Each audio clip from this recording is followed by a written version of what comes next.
on Denver 7 News at 4. Denver business owners are fed up. A lot of filth and trash, and even the smell, it is horrific. Why they say nearby homeless camps are making it difficult to run a place of business and feel like their hands are tied when it comes to a solution. We have seen the harrowing number of deaths that opioids have caused, the shocking price tag economists are now putting on the epidemic, and setting the example for future generations how this boot camp is helping create more diversity among first responders. Plus, a close call in Jefferson County. My husband comes running back in the house, says I've been shot at. What these suspects were after and how you can help police find them. Thank you for joining us at 4. I'm Jessica Porter. Today is a weather action day, and here's a live look in downtown Denver this evening. Well, the warm weather was a nice treat. We knew these gorgeous sunny days just couldn't last. Meteorologist Stacey Donaldson joining us now. And Stacey, we have some snow coming in. We do. It'll start as rain tonight and then change over to snow going into the weekend. So some big changes here in the next 24 hours. Outside right now we have sunny skies, temperatures in the 60s at this point still for Denver and the eastern plains. We have 70s farther to the south with 30s and 40s for the mountains. So that cold front just off to our northwest. A lot of energy also headed in from the southwest. So we already have some rain and some snow throughout western Colorado, especially down toward Telluride, up toward Montrose and even Eagle. Starting to see some rain and snow move in. Now we have winter weather advisory starting at 11 o'clock tonight, stretching from Sterling and Greeley into Fort Collins, all the way across our western cities in the high country, and even a winter storm warning down toward Pagosa Springs for 8 to 19 inches of snow as we head into the next couple of days. So from 11 o'clock tonight until early Sunday morning, all of these cities in purple here are covered in that winter weather advisory. It means about 3 to 5 inches of snow. It'll start as rain tonight, a few showers later on, temperatures dropping into the 40s, and our overnight low tonight will be 36 degrees as we see that rain change to snow. Now tomorrow looks like we'll have the snow moving in along with really cold air, and that will last all weekend. We'll talk more about how much snow you can expect in your neighborhood coming up. Thank you, Stacey. Business owners in Denver's Ruby Hill neighborhood say they're fed up with all the RVs and trash surrounding them, and they feel the city isn't doing enough about it. We spoke with several employees on South Inca Street today. They say people living in broken down RVs are creating a safety and health problem. In some cases, they say they've had to clean up feces from their doorsteps. There have also been multiple break-ins. We understand they have to have a place to stay too. It's just we want our businesses to be a business. We have no choice. All we can do is live with it. We don't know where to go from here. We're just stuck. Coming up tonight on Denver 7 News at 6, hear from a woman living in one of these RVs, and she says she shouldn't be held accountable for the bad actions of some. Well, 2 years after the first case of coronavirus was confirmed in Colorado, and the state health department says although the pandemic is certainly not over, Coloradans are in a very good place. 700 cases were reported yesterday. 335 people are in the hospital. The state hasn't seen numbers that low since last July.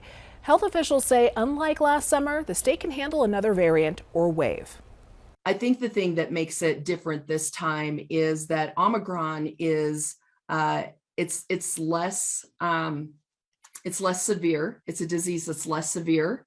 We have a much higher level of vaccination in the state. The School of Public Health estimates that the beginning of January, between 1 in 10 and 1 in 15 in people in Colorado were infectious. So it's given us a layer of protection.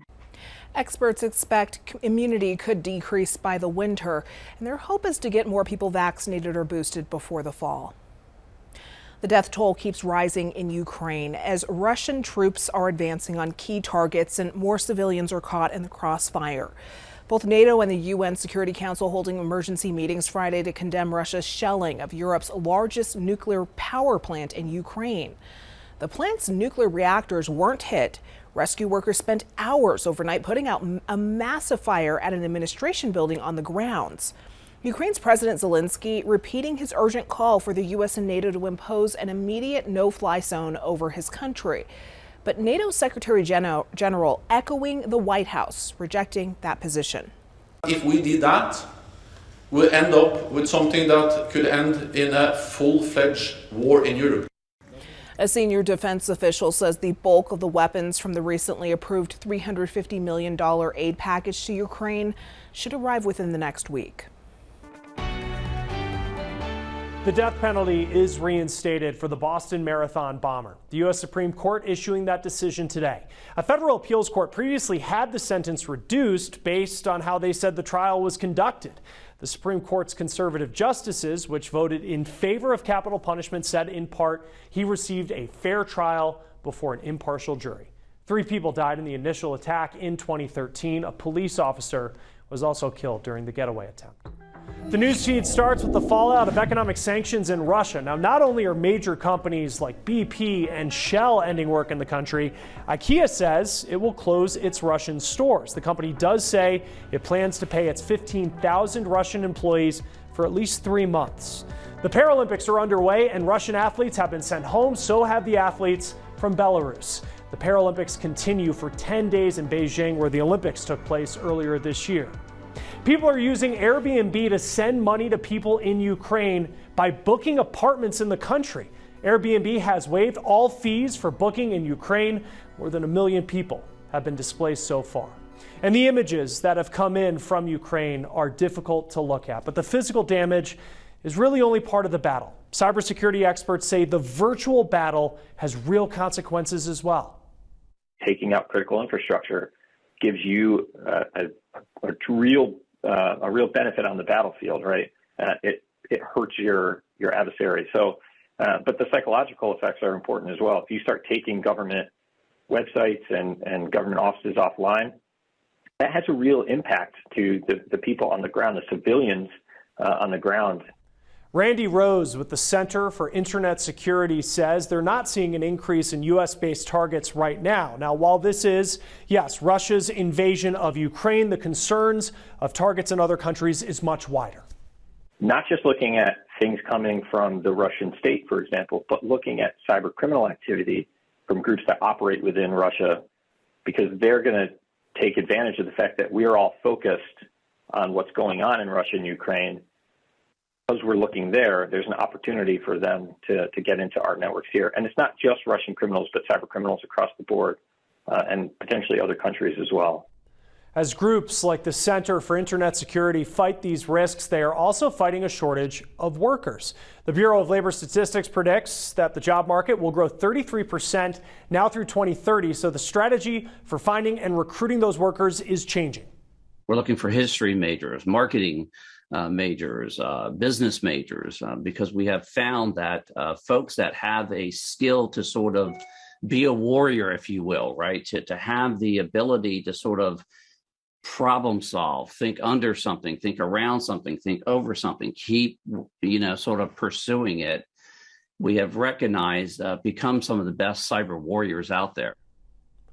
Luke McCormick works with the U.S. Cyber Challenge. The program recruits and trains college students for a career in cybersecurity.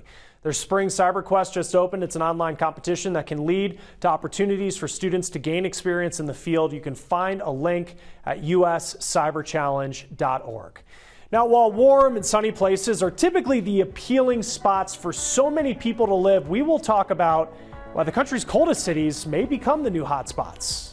And for the first time in more than 2 years, high school musicals are back. Up next, we catch up with one local theater department as they get ready to take the stage once again.